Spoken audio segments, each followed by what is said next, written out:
কে ভদ্র নাকি অভদ্র যাচাই বাছাই করার বড় একটা মাধ্যম হচ্ছে তার ড্রেস, তার পোশাক। যদি সে সুন্দর শালীন পোশাক পরে, ঢিলাঢালা পোশাক পরে, সে বোঝা যাবে যে সে একজন ভদ্র মেয়ে। এটি হচ্ছে 3 নম্বর উপায়।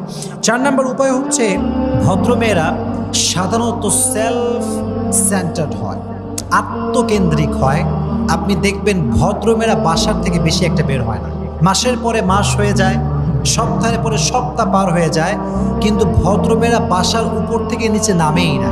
বাংলাদেশে এমনও অনেক মেয়ে আছে যারা সপ্তাহের পরে সপ্তাহ বাসার ভেতরে থাকে, রুমের ভেতরে থাকে, প্রয়োজন ছাড়া তারা বাইরে বেরই হয় না।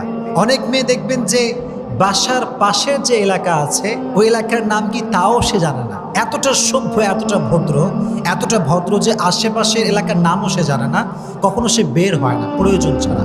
তাহলে ভদ্রমের একটা বড় কোয়ালিটি হচ্ছে তারা সেলফ সেন্টার্ড হয়, আত্মকেন্দ্রিক হয়।